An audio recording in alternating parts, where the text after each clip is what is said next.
The sound of a cheap dry erase marker squeaking on a pristine whiteboard is enough to make a grown man question his life choices. When that squeak is accompanied by the word synergy written in all caps, it becomes a physical irritant. I sat at the back of the conference room, my eyes tracking the marker in the hand of a kid who looked like he had recently graduated from middle school, but was somehow wearing a three-button wool suit that probably cost more than my first sedan. This was Preston Vance. He was 26 years old, possessed an MBA from a school that charged for its name rather than its education, and had just inherited the acting chief executive seat at Aegis Systems.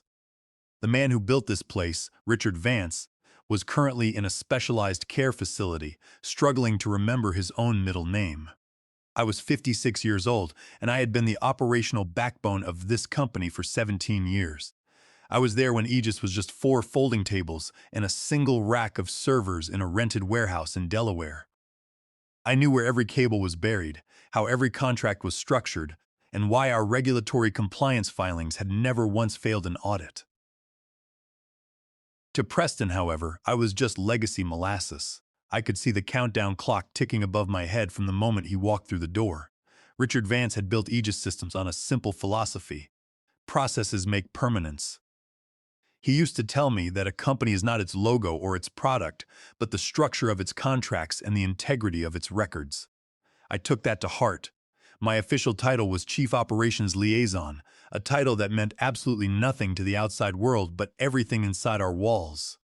If a vendor tried to squeeze us on licensing fees, I was the one who pulled up the original 2010 Master Service Agreement. If compliance panicked over a new state regulation, I had the pre-vetted compliance framework ready. I kept the machinery running without ever needing to raise my voice. But when Richard fell ill about 12 months ago, the board got nervous. They wanted a young face to show the investors. So they brought in Preston, Richard's nephew. Preston came in like a storm of buzzwords, talking about modernizing legacy frameworks and using artificial intelligence to write our monthly reports. He was the kind of person who spent his meetings looking at his phone, scrolling through social media, and nodding at his own thoughts. The sidelining began slowly.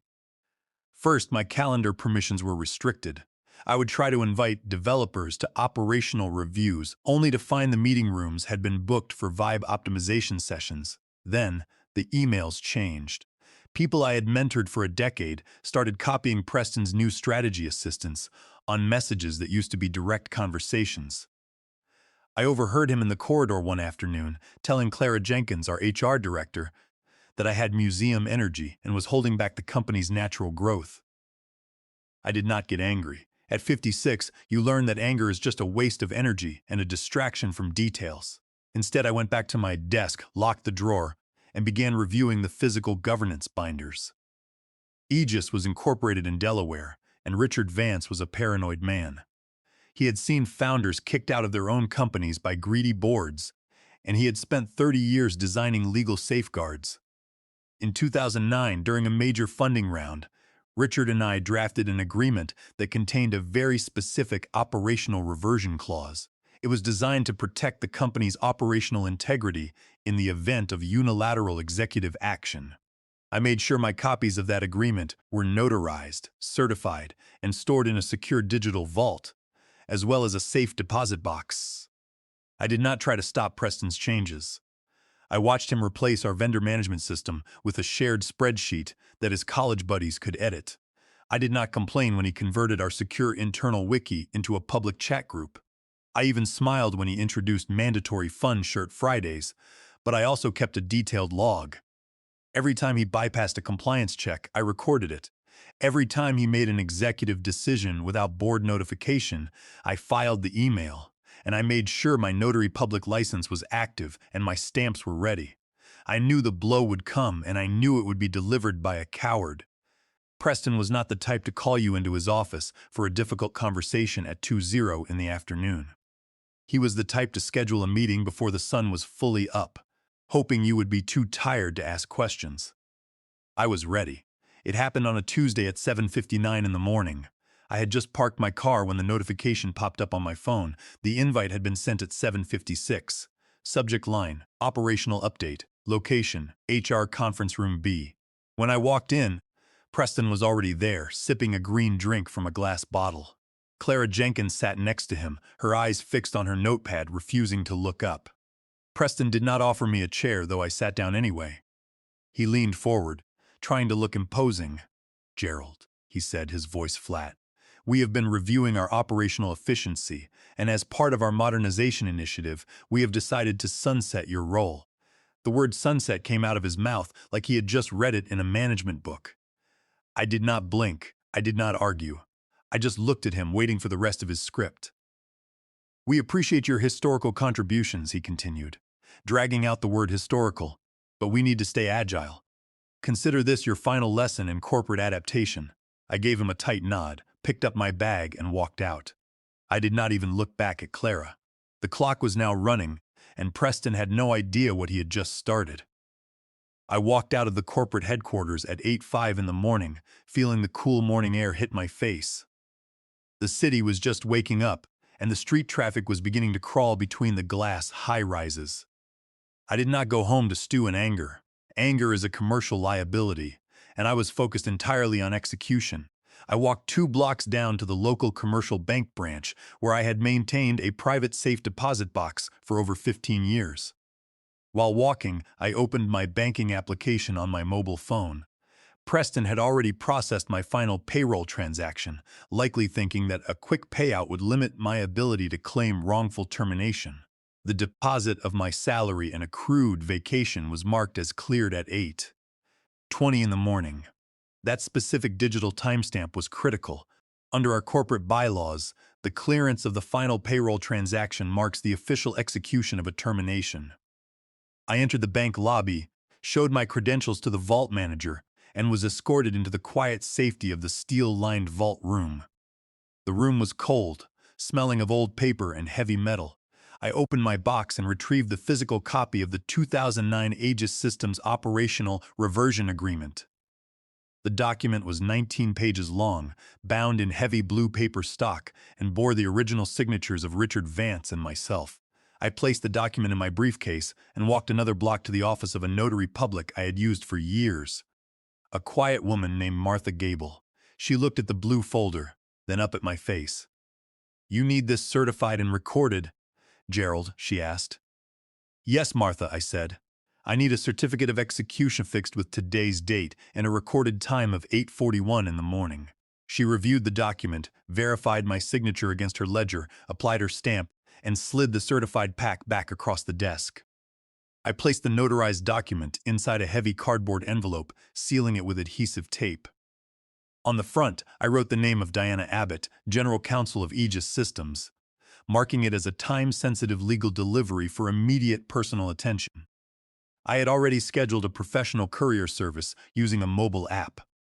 The driver, wearing a bright yellow helmet, was waiting for me outside the bank doors at 9:02 in the morning. I handed him the envelope and paid the premium fee for immediate delivery. "This goes directly to the General Counsel's office on the 12th floor, I told him. "It requires a personal signature from Diana Abbott. No proxies, no administrative assistants, and absolutely no HR staff." He nodded, secured the envelope in his carrier, and pulled into the morning traffic.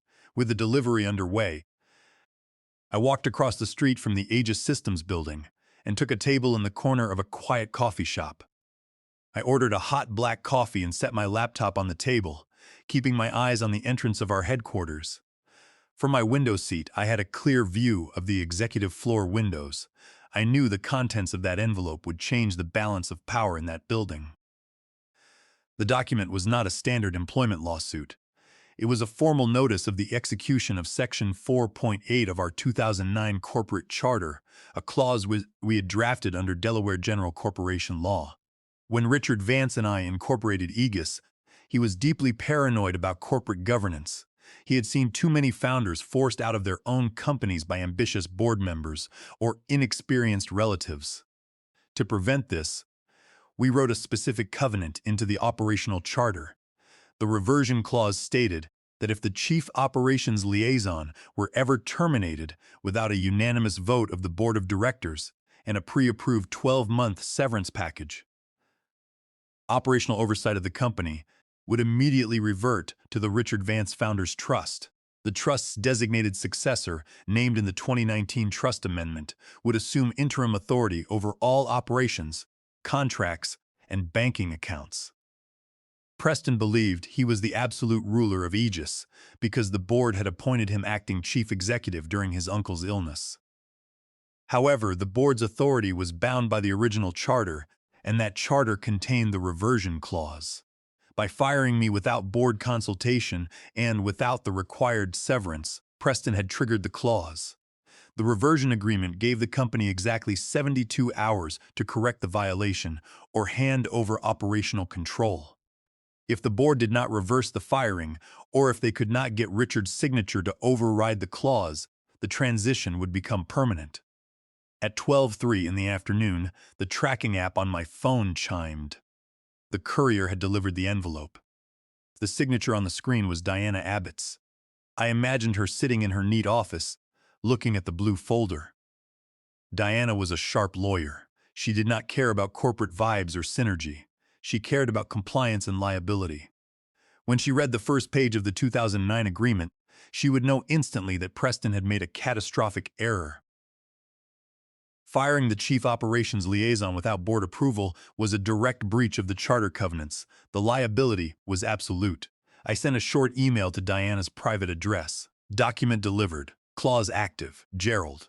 Then I took a sip of my coffee, closed my laptop, and went home to my garden. The machinery was moving now, and there was nothing Preston could do to stop it. By Wednesday morning, the quiet panic inside Aegis Systems had begun to leak. Loyalty in a corporate office is a fragile thing. It does not disappear when a manager is fired. It simply shifts. My old assistant sent me a screenshot of the executive Slack channel. Preston had posted a digital image of a broom sweeping out trash with the caption, "Spring cleaning completed. We are moving forward." A few of his newly hired assistants had reacted with thumbs up and fire emojis. They were celebrating a victory they had not earned. Preston had even ordered a catered lunch of poke bowls and specialty drinks for the entire floor, giving a speech about removing legacy drag and optimizing our organizational vibe. He had no idea that his strategic decisions were already being reviewed by the legal department. That afternoon, Preston formally announced the hiring of his college friend, Brody Briggs, as the new chief strategy architect. Brody was 25 years old and had no background in operations or logistics, unless you counted his social media posts about digital currency. He spent his first day drawing complicated flowcharts on the glass walls of the conference room, using purple markers, talking loudly about strategic alignment and vertical consolidation. The engineers stood outside the room, watching him with expressions of quiet disbelief. Another college buddy, Justin Miller, was named head of organizational vibes. Justin's primary task seemed to be setting up beanbag chairs in the break room and changing the office background music to a playlist he described as productive ambient. Together, they immediately began reorganizing the department layouts, moving veterans to smaller offices and giving the corner suites to the new hires. They also terminated Brenda Rollins, our senior manager who had built the onboarding frameworks for our largest corporate clients. Brenda had been with Aegis for 10 years and had managed the integration of our software systems for major industrial partners. She was escorted out of the building without even a farewell email. I watched from my home office as a trusted developer sent me a picture of Brenda packing her desk. She was placing her coffee mug, a small plant, and 10 years of notebooks into a battered cardboard box. The junior associates stood around her, some of them crying quietly, while one of Preston's strategy assistants watched from the corridor to ensure she did not touch the database terminals. I spent my Wednesday afternoon in my kitchen, making a pot of tea and watching the updates roll in. I was not worried. I had my documents in order. I had my bank receipt from Tuesday morning at 8:20, showing the cleared final payment. I had the notary seal from 8:41, and I had the courier delivery receipt from 12:03. These timestamps were my armor. Preston's legal team was already trying to find a way out. At 4 in the afternoon, my private portal to the Aegis HR database was briefly reactivated. I logged in and saw that someone had modified my termination file. They had altered the date of my termination from Tuesday to Wednesday, attempting to shift the 72-hour reversion window to buy themselves more time. It was a clumsy, desperate move, changing the date of an official corporate action after the fact to avoid a contract covenant is a clear violation of Delaware General Corporation Law Section 141 and constitutes fraud. I captured the screen, downloaded the audit logs that showed Clara Jenkins's username modifying the file at 4:12, and forwarded the evidence to my personal counsel. My lawyer sent a brief reply. Let them dig their own grave. If they presented a falsified document to the board, they would be facing criminal liability for forgery and breach of fiduciary duty. Later that evening, I received an anonymous email from an IT staffer. He sent me a copy of a message Preston had sent to the executive team. Gerald was just a database administrator with an inflated title. We can replace his entire workflow with a basic software plugin by next week. We are saving the company $180,000 a year in unnecessary salary. I did not reply. I saved the email to my folder. I knew that the database Preston was talking about was the proprietary compliance tracking system I had spent 8 years developing. It was not a database. It was a secure tracking network that kept Aegis in compliance with federal trade regulations. Without my administrator keys and daily maintenance, the system would stop updating within 48 hours. Preston thought he was saving money, but he was actually cutting the brakes on a train that was heading down a steep hill. In addition, the failure of the database had immediate operational consequences. Aegis Systems managed the supply chain logistics for 3 major regional distributors, handling contracts worth over $45,000 annually. Part of our contract terms required real-time compliance, reporting to the Federal Trade Commission to maintain our shipping licenses. When the database went offline on Wednesday night due to the lack of daily cryptographic updates, the shipping portals automatically locked out our logistics partners. A backlog of 150 shipping containers began to build up at the ports. Our clients were receiving automated alerts that their shipments were suspended pending regulatory verification. By 9 in the evening, the customer service phone lines were jammed with calls from furious distributors.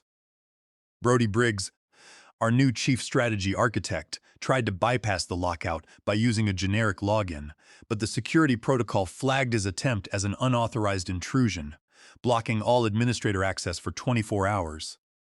The operations were grinding to a halt, and Preston was starting to realize that the legacy molasses he had removed was the only thing keeping the gears turning.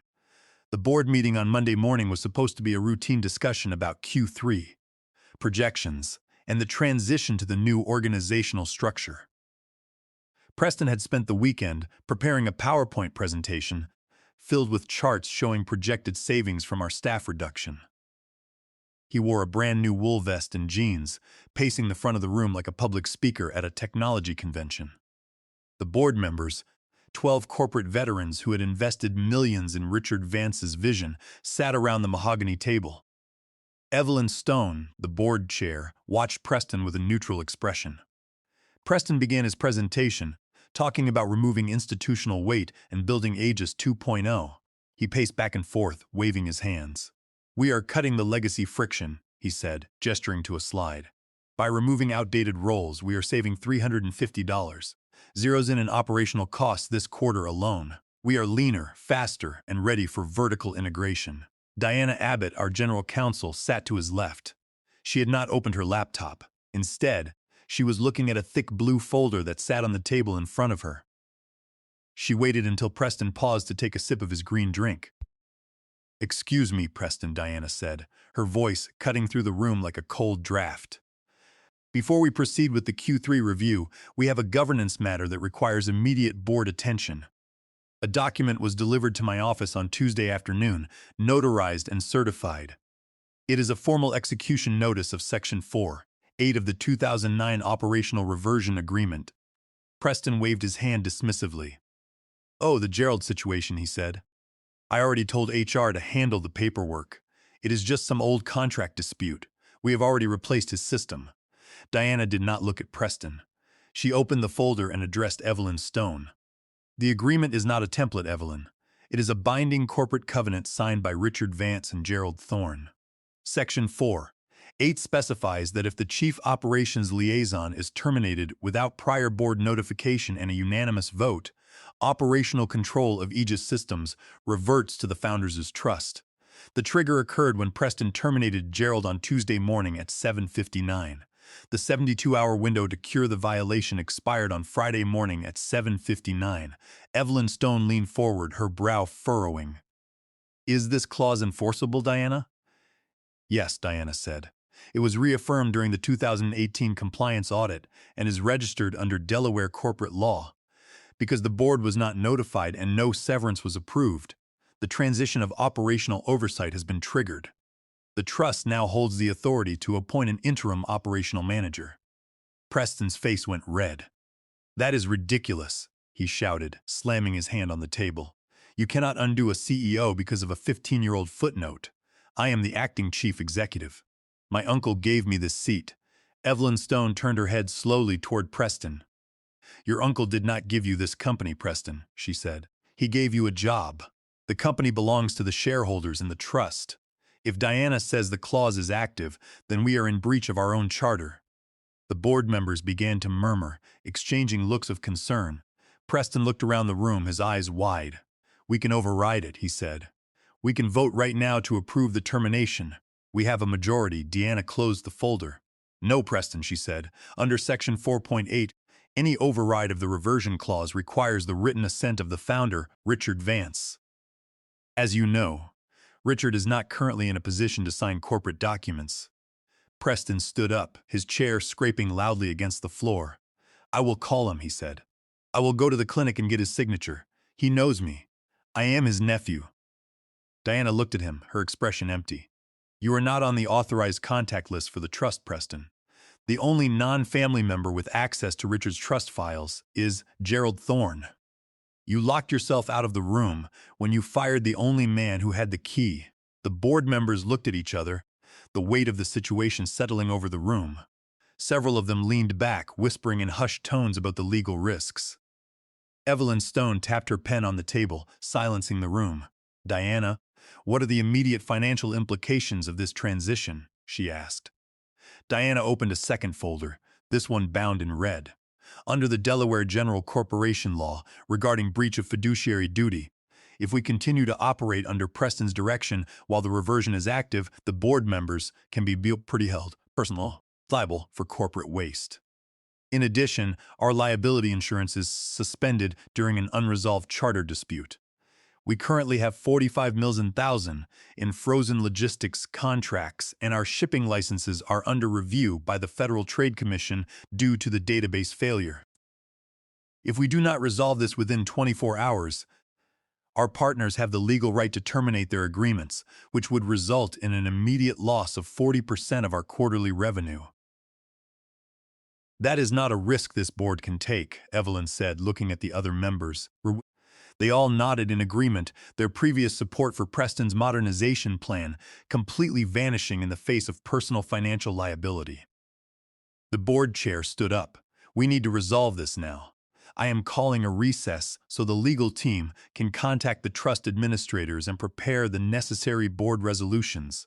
Preston remained in his chair, staring blankly at the dark presentation screen. By Thursday morning, the corporate offices of Aegis Systems were dead silent. The open-plan desks were empty, and the screens on the walls were dark. The catered poke bowls were gone, replaced by the reality of a company whose operations had ground to a halt. The proprietary compliance database had stopped updating at midnight, and our vendor transactions were currently blocked. The board had reconvened at 7:58 in the morning. No one spoke. The 12 board members sat in their seats, their faces drawn. Preston stood by the window, his suit jacket off, his hands shaking as he adjusted his collar. At exactly 8, the door to the conference room opened. I stepped inside, wearing my charcoal suit and carrying my leather bag. My Aegis Systems security card was clipped to my lapel. I did not look at Preston. I walked to the head of the table, placed my bag on the mahogany surface, and pulled out a single flash drive. Diana Abbott stood up and nodded to me. "Gerald," she said, "thank you for coming." Evelyn Stone looked at me from the end of the table. "Gerald," she said, her voice soft. The board has reviewed the trust documents. The name listed as the sole successor to the operational oversight of Aegis Systems is yours. We have checked the timestamps in the audit trail. The reversion is complete. Preston turned from the window, his face blotchy. This is a setup, he yelled. You planned this. You have been waiting for me to make a move so you could steal this company from my family. I looked at him, keeping my voice calm and even. I did not plan your ignorance, Preston, I said. I spent 17 years building this company with your uncle. We wrote this clause because we knew that someday someone would come along who cared more about his title than the foundation. You did not read the charter. You did not check the compliance files. You did not even check the bank records. You thought you could run a 9-figure company with buzzwords and templates. I connected the flash drive to the table port. The main screen behind me came to life, showing the operational dashboard for Aegis Systems. The compliance database was restored, the vendor queues were cleared, and the security systems were online. The operations were running under my credentials. I turned to Clara Jenkins. Clara, I said, I want you to prepare the separation agreements for Brody Briggs and Justin Miller. Their roles are redundant under our operational recovery plan. They will be escorted from the building by security within 30 minutes. Clara nodded quickly, her pen moving across her paper. Preston took a step toward me. You cannot do this, he whispered. My family owns this place. I reached into my bag and pulled out a single sheet of paper. It was his own separation agreement, signed by Evelyn Stone and the board members. I slid it across the table. It stopped right in front of him. The board has approved your immediate suspension pending a full forensic audit of the vendor contracts you signed over the last 6 months, I said. If we find evidence of corporate waste or breach of fiduciary duty under Delaware General Corporation Law Section 144, we will file a formal complaint with the state prosecutor. Preston looked at the paper, then at the board members. No one looked back at him. They were looking at their folders or at the screen behind me. He realized he was alone. The power he thought he held had vanished, leaving only the reality of the contract he had signed. He picked up the paper, his hands trembling, and walked toward the exit. As he reached the door, he stopped and looked back at me. How, he asked, his voice cracking. How did you do this in 3 hours? I looked at him, my expression neutral. You told me to consider my termination a final lesson, Preston, I said. This is your final lesson. The person who understands the foundation always decides when the house shakes. I turned back to the board. Now, let us review the Q3 numbers. The door clicked shut behind him, and the work began. The transition was completed within 2 days. The shipping portals were unlocked, and the backlog of containers was cleared. The regional distributors received their compliance reports, and the $45,000 in logistics contracts were secured. The board formally voted to reinstate the original grandfathered utility rates, saving the company another $250, zero zone in electricity fees for the year. Brenda Rollins was rehired as the senior operations manager, with a new 3-year contract and a seat at the advisory table. 6 months later, I sat in the executive suite, drinking a cup of dark roast coffee and reviewing the annual audit reports. Evelyn Stone walked in and smiled, placing a new folder on my desk. The company is stable, Gerald, she said. I am glad you were there to catch the pieces. I closed the folder and looked out at the skyline. The foundation was secure, and that was all that mattered. My role was now consolidated as the interim general director of operations, overseeing all physical and technological infrastructure across our 3 primary office complexes. I made sure every process had a paper trail and every asset had a backup. The board approved a new compliance budget of $500. Zirin to modernize our security protocols, ensuring that no single executive could ever bypass our governance rules again. Loyalty had returned to Aegis Systems, not because we forced it, but because we respected the work and the people who performed it.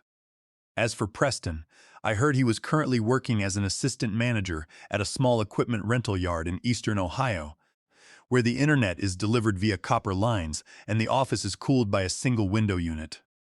His wool vests were likely folded in a drawer, replaced by a simple canvas uniform. It was a quiet end to an ambitious career, but in the end the contracts always decide who stays on the board.